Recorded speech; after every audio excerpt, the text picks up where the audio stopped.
آمنوا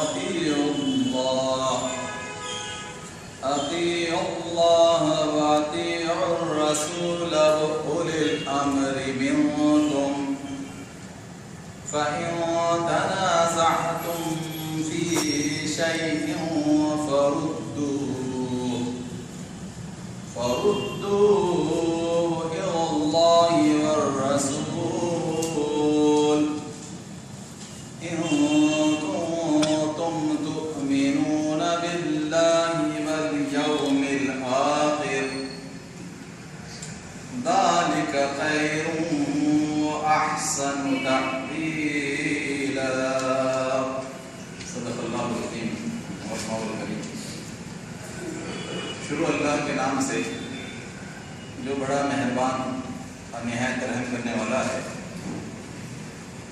محترم حضرات، قرآن کریم سے ایک آیت سورہ نساء کی آیت 59 آپ کے سامنے تلاوت کی گئی.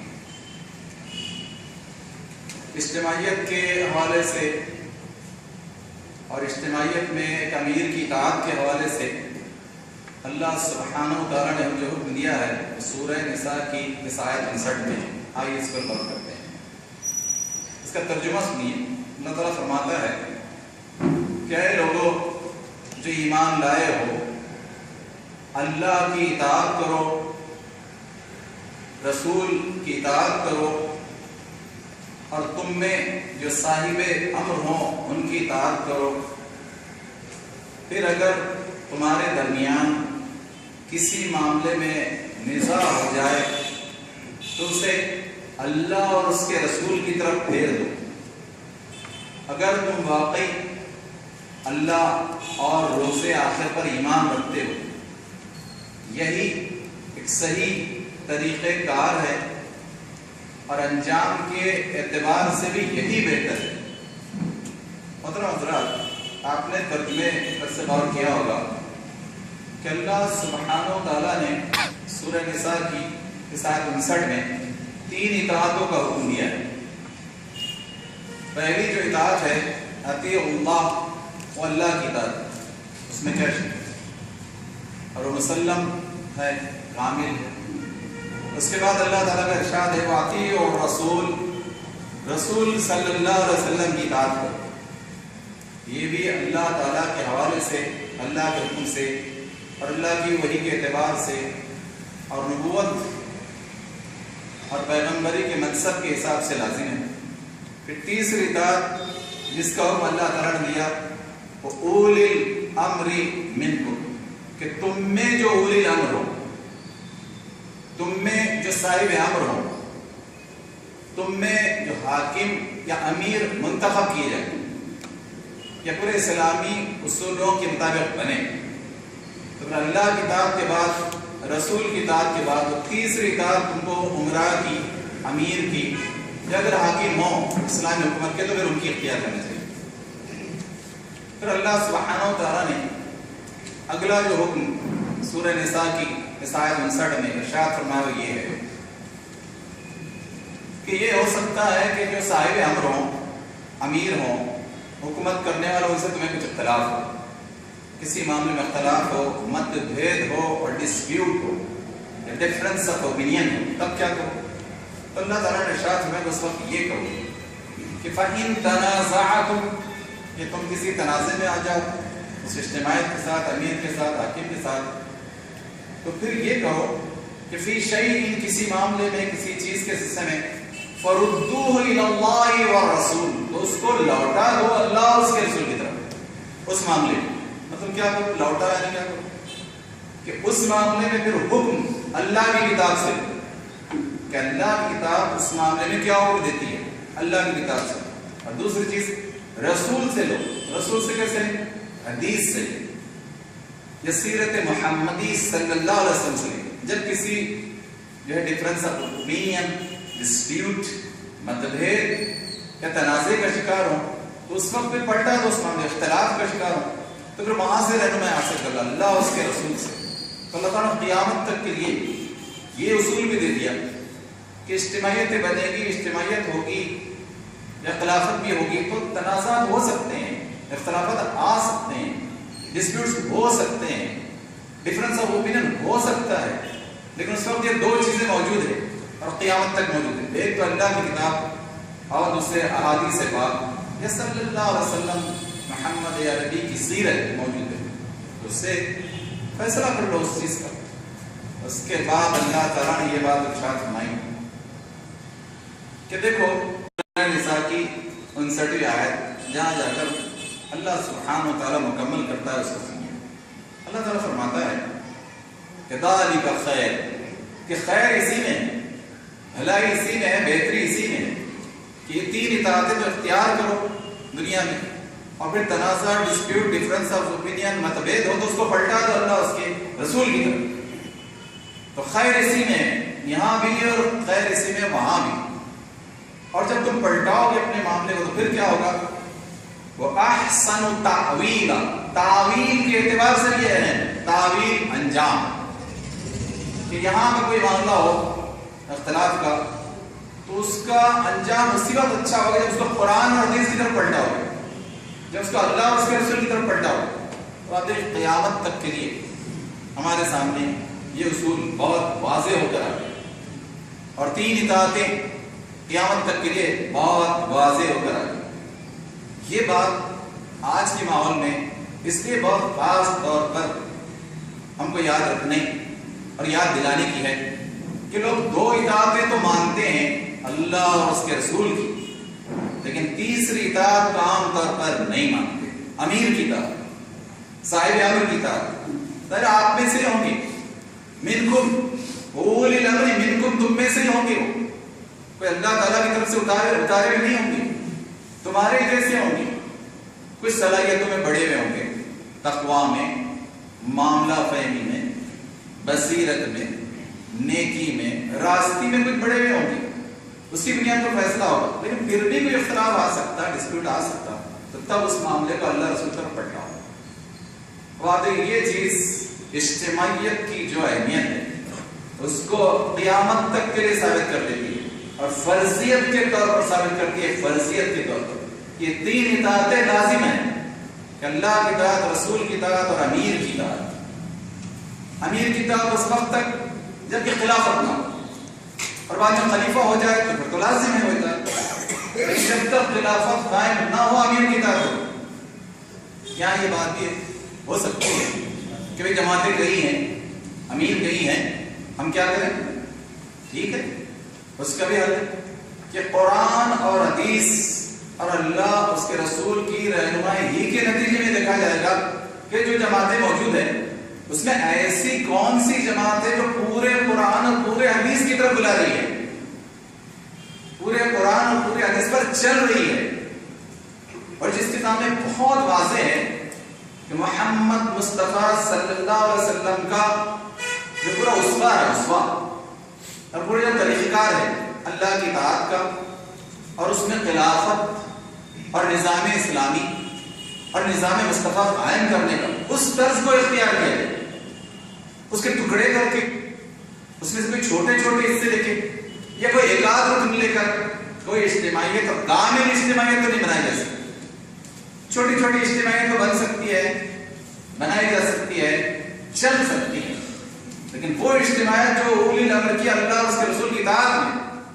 اس کو تو کامل ہونا پڑے گا اللہ اور اس کے رسول کے حکموں کے ساتھ اور اس پورے نظام کے ساتھ۔ اب دیکھیے یہ ایک آیت، ایک دوسری آیت دیکھیے، سورہ آل عمران آیت 103، اس میں اللہ تعالیٰ نے ارشاد فرمایا وَاعْتَصِمُوا بِحَبْلِ اللَّهِ، وَاعْتَصِمُوا بِحَبْلِ اللَّهِ، اللہ کی رسی کو مضبوطی سے تھام لو، اعتصام حبل الہی، پکڑ لو، تھام لو اللہ کی رسی کو، حبل رسی، حبل اللہ، اللہ کی رسی، اس کو تھام لو۔ اور کیسے تھامو؟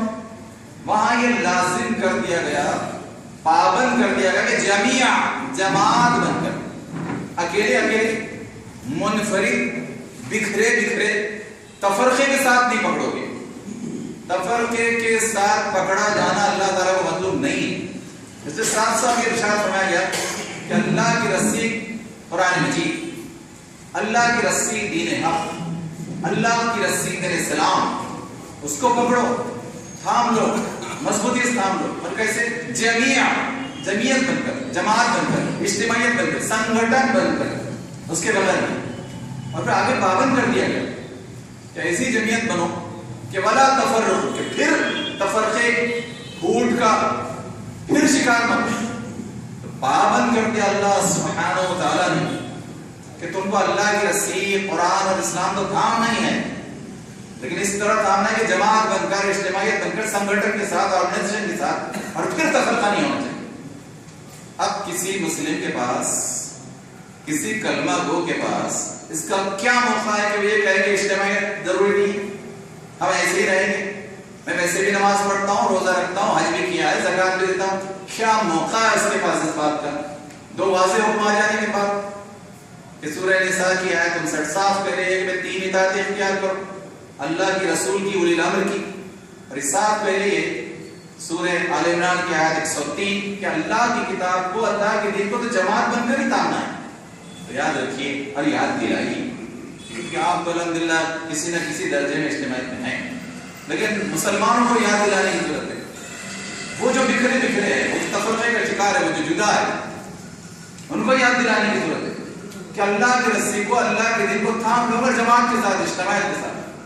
اور پھر غور کیجیے رسول اللہ محمد مصطفیٰ صلی اللہ علیہ وسلم نے جو احادیث ارشاد فرمائی ہیں، یا جو ان کے ارشادات اجتماعی سے متعلق، آئیے اس کا ذرا سا جائزہ لیں. اللہ کے رسول محمد مصطفیٰ صلی اللہ علیہ وسلم کی اجتماعیت پر، سنگھٹن پر، آرگنائزیشن پر، اور آرگنائز ہو کر کام کرنے پر اتنے ارشادات ہیں کہ یہاں 20-25 منٹ میں لانا ناممکن ہے. چلیے کچھ ایک دو لیتے ہیں. مسلم کی 2-3 روایتیں لیتا ہوں.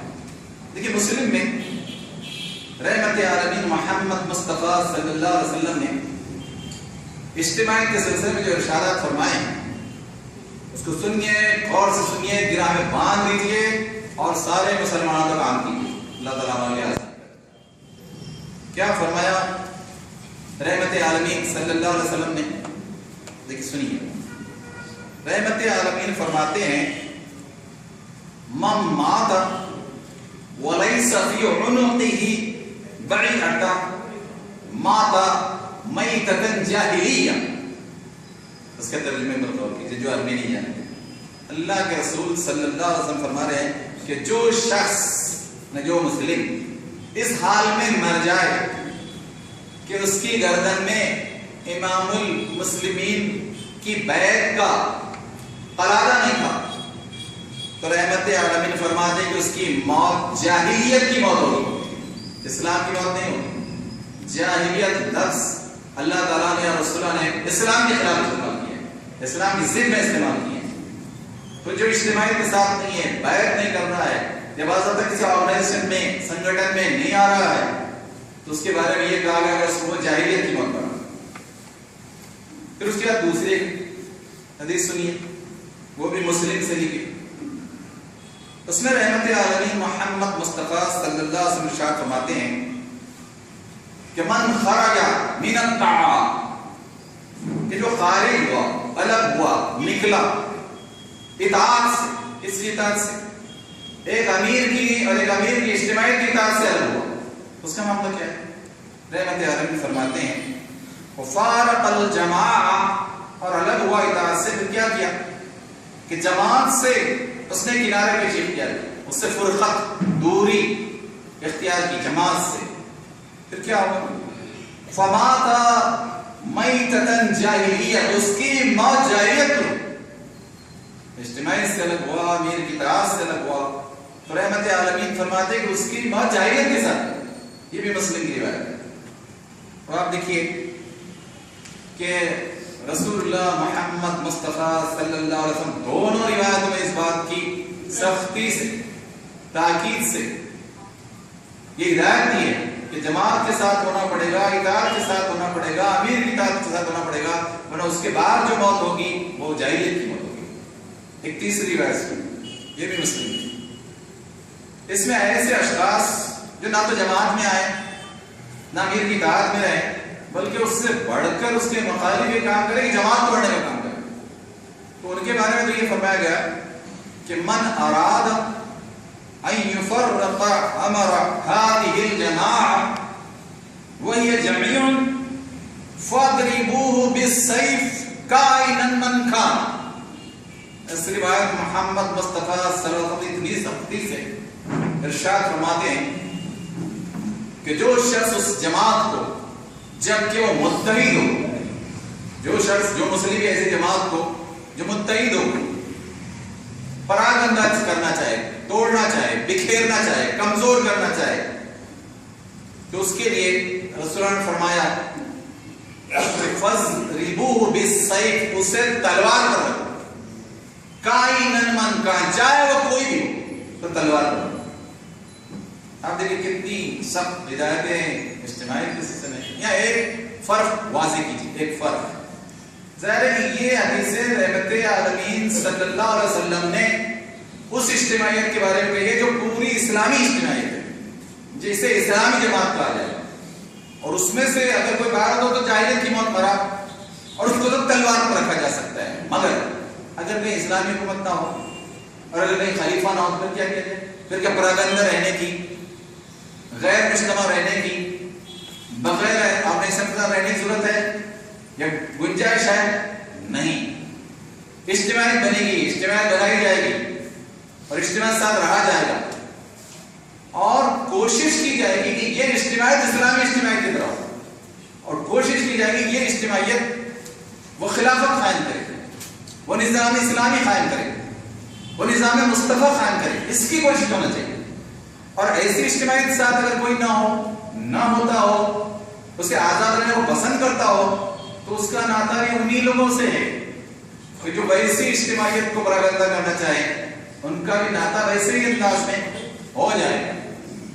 اپنے غور کیجیے، محمد مصطفیٰ صلی اللہ علیہ وسلم کی جو 23 سالہ زندگی نزول قرآن کے بعد، درست پر غور تو کیجیے کہ ایک طرف یہ آیتیں ہیں 3 طرح کی بات. ایک طرف وہ آیت ہے کہ اللہ کی رسی کو اجتماعیت کے ساتھ، مضبوطی کے ساتھ، آرگنائزیشن کے ساتھ، سنگٹن کے ساتھ کام نہیں کی، اور ایک طرف یہ احادیث اور ایسی کئی احادیث جو اجتماعیت کا حکم دیتی ہے، حکم، گزارش نہیں، صرف گزارش اور اچھا نہیں، حکم دیتی ہے حکم. اب کس کے لیے کیا موقع ہے کہ اس سے باہر ہے؟ چلیے پھر اس کے بعد رسول اللہ صلی اللہ علیہ وسلم اجتماعیت پر غور کیجیے کہ وہاں ہوتی تھی بیعت، کہ بعض اوقات بیعت کی جاتی ہے، اور یہ بیعت موت تک کے لیے ہوتی ہے، موت تک کے لیے، یعنی اس آرگنائزیشن اس اجتماعیت میں آنا موت تک کے لیے ہوتا تھا. کسی جگہ فارم داخل کرنا کارکن کا، رکنیت کا، یہ بھی ایک طرح کی بیعت ہے. ظاہر یہاں عملاً سب کے لیے آسان نہیں ہوتا کہ ہر ایک دلی جائے اور امیر جماعت سے ملاقات کرے اور ہر وقت کر سکے، اس لیے انہی کے نمائندوں کے ذریعے ایک حلف نامہ دیا جاتا ہے درخواست کے طور پر کہ ہم بھی ایک ایسی اجتماعیت میں آنا چاہتے ہیں، اور ہم بھی ویسا ہی اسلامی نظام جیسا رسول اللہ صلی اللہ علیہ وسلم نے قائم کیا تھا اس کو قائم کرنے کی کوشش کرنا چاہتے ہیں. اور ظاہر یہ اصول آپ کو قرآن سے بھی معلوم ہوگا، سیرت سے بھی معلوم ہوگا کہ ایک مسلمان کی ذمہ داری کیا ہے. ان تینوں ہدایتوں کے تحت لیکن بہت 3 چھوٹے چھوٹے جملوں میں ہم کو اجتماعیت اور اجتماعیت کی نسلیں کی بات واضح ہو جائے گی. دیکھیں ہم صاف صاف یہ کہیں گے اور جانیں گے اور مانیں گے اور لوگ بھی مانیں گے کہ اللہ کی زمین، کون نہیں مانتا، کون نہیں جانتا، اور سارے سمجھ جانتا اور مانتا ہے یہ اللہ کی زمین. سارے انسان اللہ کے، حکومت کس کی ہونا چاہیے؟ حکومت بھی اللہ کی ہونا چاہیے. اللہ کی زمین پر، اللہ کے بندوں پر اللہ کی حکومت ہونا چاہیے. اس سے کون انکار کر سکتا ہے؟ اجتماعیت یہ کہتی ہے، اسلامی اجتماعیت یہی کہے گی. اور محمد مصطفیٰ صلی اللہ علیہ وسلم نے مکے سے لے کر مدینہ تک کا جو سفر ہے اور پورے 23 سال اس میں کیا کیا؟ یہ کیا کہ اللہ کی زمین پر، اللہ کے بندوں پر اللہ کا نظام، نظام خلافت، نظام مصطفیٰ یا حکومت الہیہ آپ جو کہیں، یا نظام امر بالمعروف نہی عن المنکر شہادت کے بعد، یہی تو قائم کیا گیا. یہی آپ کا مطمع نظر ہے، یہی ہر مسلمان کا مطمع نظر ہونا چاہیے. ہر مسلمان کو ہم یہی دعوت دیں گے اور یہی چاہیں گے، اور اللہ تعالیٰ تو یہی چاہتا ہے کہ اسی مطمع نظر نسبین کے تحت ان 3 اطاعتوں کے ساتھ آئے، اللہ کی اطاعت، اللہ کے رسول کی اطاعت اور اولی الامر کی اطاعت۔ خلافت قائم ہو جائے تو امیر، اور جب تک خلافت قائم نہیں ہے تو خلافت قائم کرنے کے لیے جماعت کے امیر۔ اور پھر میں دہراؤں گا کہ اگر ہم سمجھتے ہیں کہ جماعت ایک سے زائد ہے تو جائزہ لینا پڑے گا، جائزہ۔ ان میں سے سب سے جو بہتر ہے قرآن اور سیرت کے ساتھ ہے، قرآن اور سیرت نے نظام مصطفیٰ، نظام خلافت کے لیے جو اصول دیے اس کے اصولوں کے ساتھ ہے تو اس کے ساتھ آ جانا چاہیے۔ خدا نخواستہ ایسا محسوس ہو، آیات اور احادیث کی روشنی میں محسوس ہو کہ ایسی کوئی جماعت نہیں ہے ایسی کوئی جماعت، تب اب اگر اس کا اتنا فہم ہے، اتنا فہم کہ قرآن کا حکم تو یہ ہے اور سیرت کا حکم تو یہ ہے اور حدیث تو یہ ہے، تو یہ جماعت کوئی نہیں ہے تو اس کو اپنی جماعت بنانا چاہیے۔ فرار نہیں ہے، چھٹکارا نہیں ہے۔ اگر وہ اتنا فہم اور اتنی ذہانت رکھتا ہے تو پھر تو اس کو اپنی جماعت بنانا چاہیے اور اس کو اپنے ان اصولوں کی طرف جو قرآن حدیث کے ہے جس پر کوئی جماعت قائم نہیں، ایسا وہ سمجھتا ہے، تب اس کو اپنی جماعت بنا کر لوگوں کو بلانا چاہیے۔ اس کے علاوہ اور کوئی گنجائش نہیں ہے۔ یہ بات اچھی طرح سمجھیے کہ اجتماعیت اسلام میں کتنی اہم ہے۔ اور آپ جانتے ہیں، ایک حوالہ ان کا بھی لے لیجیے کہ محمد مصطفیٰ صلی اللہ علیہ وسلم کے رمز شناس، قرآن و حدیث کے رمز شناس حضرت عمر رضی اللہ عنہ، ان کے بارے میں اللہ کے رسول خود کیا کہتے تھے کہ میرے بعد اگر نبوت کا سلسلہ رہتا تو حضرت عمر نبی رہتے، میرے بعد اگر نبوت کا سلسلہ، وہ کیا کہتے ہیں لا اسلام الا بالجماع، جماعت کے بغیر تو اسلام ہی نہیں، جماعت کے بغیر تو نماز نہیں ہو سکتی، جماعت کے بغیر تو روزے پوری یکسانیت سے ایک ہی مہینے میں اجتماع سے نہیں رکھے جا سکتے، حج نہیں کیا جا سکتا، اور زکوٰۃ جو لوگ دے رہے ہیں ایک معنوں میں جرم ہی کر رہے ہیں، جو مطمئن ہے اجتماعی نظام کے بغیر ایک جرم ہی ہے، ورنہ زکوٰۃ کا نظام بھی اجتماعی ہونا چاہیے۔ اور وہ جو 8 مدات ہے سورہ توبہ کی آیت 60 میں، اس کے مطابق اجتماعی طور سے ترسیم ہونا چاہیے۔ تو جب تک جو چل رہا ہے وہ ایک طرح کا جرم اور کاہلی ہے اور بہت بڑی بے ثباتی ہے۔ اسلام نظام کی طرف جانے کے سلسلے میں اپنے آپ کو اور معاشرے کو روک دیا گیا، تو ضرورت اس بات کی ہے کہ ہم یہ سمجھے سورہ نساء کی آیت 59 کے حوالے سے کہ 3 اطاعتیں لازمی ہیں، اطیعوا اللہ، اطیعوا الرسول واولی الامر منکم، اللہ کی اطاعت، رسول کی اطاعت اور تم میں جو امیر ہوں ان کی اطاعت، اور واعتصموا بحبل اللہ جميعا ولا تفرقوا، کہ تم سب مل کر اللہ کی رسی قرآن، اللہ کی رسی اسلام، اللہ کے دین اس کو تھام لو اور پھوٹ کا شکار نہ ہو۔ اور احادیث تو کہی ہے، احادیث تو کہی ہے۔ تو آئیے اللہ سبحانہ و تعالیٰ سے دعا کرتے ہیں کہ اللہ سبحانہ و تعالیٰ اجتماعیت کا صحیح فہم اور شعور عطا کرے اور سارے اہل ایمان تک پہنچانے کی توفیق دے، اور اجتماعیت کے ساتھ مضبوطی سے لگ کر سب کو اس اجتماعیت پر بلانے کی بھی توفیق دے، اور اس کو واقعی قرآن و حدیث کی بنیاد پر اور نظام اسلامی اور نظام خلافت اور نظام مصطفیٰ کی طرف لے جانے کے اللہ توفیق بھی دے، عنایت بھی، آسانیاں کرے۔ وآخر دعوانا الحمدللہ رب العالمین، جزاک اللہ۔